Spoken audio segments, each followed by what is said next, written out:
T'as sûrement déjà ressenti ce truc, cette sensation d'étouffer sous la pression, sans vraiment savoir si t'es à ta place. Tu regardes autour de toi et t'as l'impression que tout le monde avance, que les autres savent ce qu'ils font. Pendant que toi, tu doutes, tu changes d'avis, tu flippes en silence. Et là, cette pensée te traverse la tête. Est-ce que je suis en train de rater ma vie? Cette question, les étudiants se la posent tous les jours, mais personne n'en parle vraiment. C'est un sujet qui est encore très tabou, alors aujourd'hui, je vais te parler d'un truc qu'on ne montre jamais sur les plaquettes de prépa. Les salons étudiants ou les sites ultra lycées d'écoles privées. Je vais te parler de la face cachée des études supérieures. Les études supérieures, c'est censé être ce moment clé dans ta vie. Celui où tu traces ton avenir. Celui qui, soi-disant, va décider des 40 prochaines années. Tout le monde te le répète, tes profs, tes parents, la société. Les études, c'est important. Et soyons honnêtes, oui, dans le fond, ils ont raison. Pendant longtemps, avoir un diplôme, c'était un vrai passeport pour une vie plus stable. Les gens diplômés décrochaient les meilleurs postes, les meilleurs salaires, une certaine sécurité. On a alors construit des générations entières avec cette idée, si tu veux réussir, t'as pas le choix. Il faut faire des études. Alors forcément, tu suis le mouvement. Tu choisis une filière souvent pas parce qu'elle te passionne, mais parce qu'elle est prometteuse. Tu rentres dans une école, tu te lances dans un parcours, et sur le papier, tout a l'air logique. Mais ce qu'on ne dit pas, c'est que pour beaucoup, cette étape est aussi celle qui te détruit à petit feu. Partiel, concours, deadline, mémoire, pression constante, solitude. Ajoutez à ça les attentes de ta famille, les crédits étudiants, la peur de décevoir, les doutes silencieux, et très vite ce qui était censé te construire commence à te grignoter de l'intérieur. Ton cerveau est en tension constante, ton estime de toi chute de semestre en semestre, pendant que tes meilleures années défilent devant toi. On te demande d'être motivé, mature, structuré, confiant, alors que t'étais encore sur les bancs du lycée il y a quelques mois. Personne ne t'a préparé et te voilà dans la jungle. Une jungle floue, brumeuse, intransigeante, les études supérieures. Et dans cette jungle, tu ressens souvent un truc que personne ne voit, la solitude, voire la dépression. T'as beau être entouré de gens en amphi ou en soirée, tu te sens seul, incompris à côté de la plaque. Tu te demandes si t'as fait le bon choix, tu regardes ceux qui se réorientent avec une pointe de jalousie, et en même temps t'as peur de changer, parce que t'as cette voix dans ta tête qui te dit « si tu changes t'es un raté ». On voit la réorientation comme un échec dur à avaler. Et puis il y a un truc dont on parle trop peu, un truc qui coûte des milliers d'euros mais dont les étudiants ne se plaignent presque jamais publiquement. Le business sadique de l'éducation. T'as sûrement vu les pubs passer sur ton téléphone, des vidéos ultra stylées sur YouTube, des publicités sur Insta qui polluent notre feed, des drones qui survolent des campus, des jeunes diplômés qui racontent à quel point leur école a changé leur vie, des slogans façon start-up du type « révèle ton potentiel, deviens un acteur de demain », des influenceurs invités à des événements, des rappeurs qui viennent faire des concerts privés. Bref, on est plus sur un festival qu'un lieu d'apprentissage. Ces écoles jouent sur la vulnérabilité de jeunes étudiants qui ne sont pas assez informés. Ils utilisent toutes ces choses comme une vitrine. Derrière les sourires, les néons, les partenariats et les vidéos de promo, un objectif très simple: remplir les classes, faire du chiffre, maximiser le nombre d'inscriptions. Certains établissements sont devenus de vraies entreprises commerciales, avec une direction marketing, des équipes de vente, des objectifs de closing, des journées portes ouvertes qui ressemblent à des salons de l'automobile. Et c'est pas exagéré, il y en a qui forment leur personnel comme dans les call centers. Et malgré les prix exorbitants, 8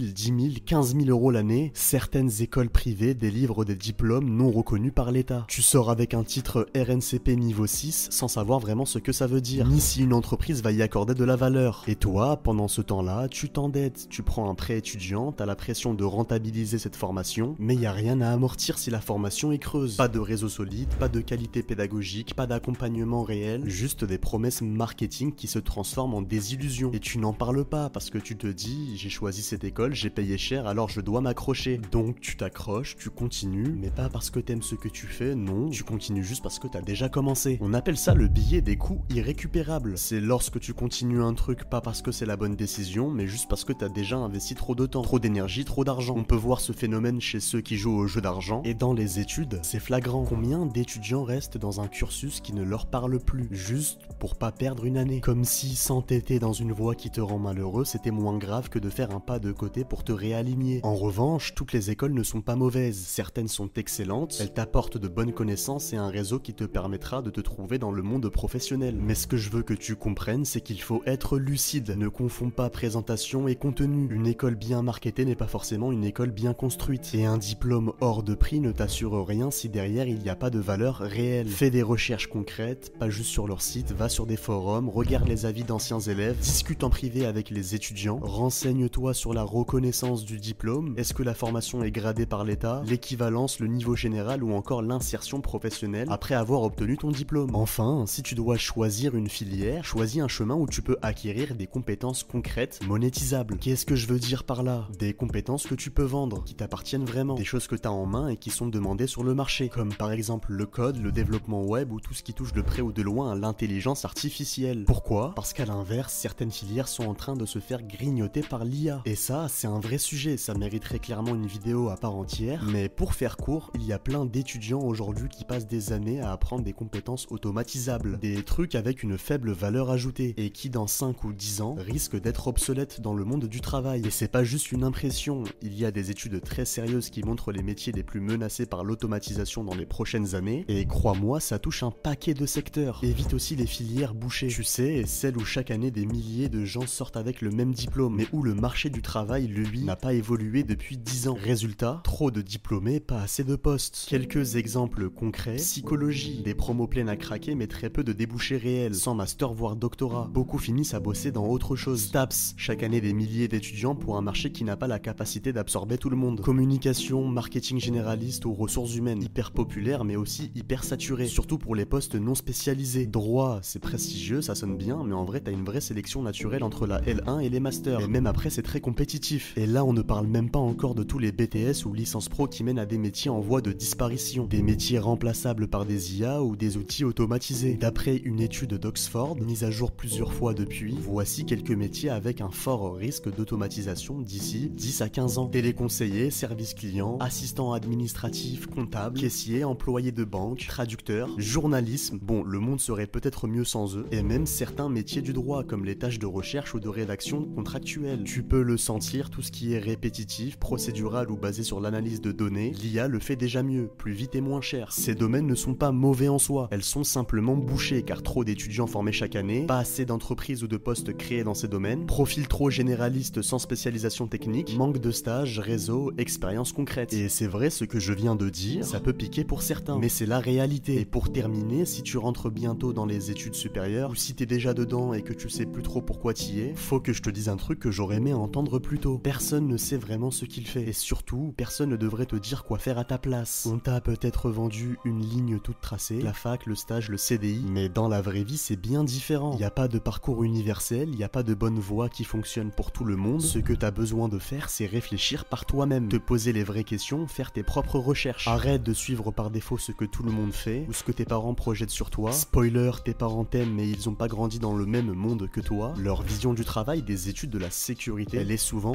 dépassée. Leur époque c'était le CDI à vie. La tienne, c'est l'adaptabilité, les compétences transférables, l'indépendance. Et surtout, arrête d'attendre qu'on te donne la permission. T'as pas besoin d'un diplôme pour commencer à apprendre des choses par toi-même. Tu veux créer du contenu? Tente. Tu veux lancer un projet en ligne? Teste. Tu veux devenir freelance? Forme-toi, commence petit. Même sans idée claire, tu peux déjà développer des compétences utiles, tester des trucs, apprendre par curiosité. Ce que tu fais en dehors des cours, c'est peut-être ça qui va réellement changer ta vie. Ça a personnellement été mon cas, j'en parlerai sûrement un jour. Donc tu le vois, le vrai pouvoir aujourd'hui, c'est pas d'avoir le CV le plus propre, c'est d'être capable de créer de la valeur, de t'adapter et de ne pas dépendre entièrement d'une entreprise pour exister. Et je mets l'accent là-dessus, créer de la valeur. Et si tu sais pas par où commencer, c'est pas grave. Lis, regarde du contenu qui t'apprend des choses, essaye, échoue, recommence. 1 heure par jour c'est rien sur une semaine, mais sur 5 ans, tu deviens une machine. Tu te crées des opportunités au lieu de courir après celles qu'on te donne. Alors ouais, tu peux avoir un parcours atypique et réussir, mais surtout, crée ta propre définition de ta réussite. Parce qu'au fond, ce qui compte, c'est pas la route que tu prends, c'est ta capacité à la comprendre, à l'aimer, à la construire selon tes règles. D'ailleurs, si tu es resté jusque-là, abonne-toi et rejoins-moi sur Instagram, premier lien en description. Je réponds personnellement à tous les DM. C'était Aymal et on se retrouve très bientôt.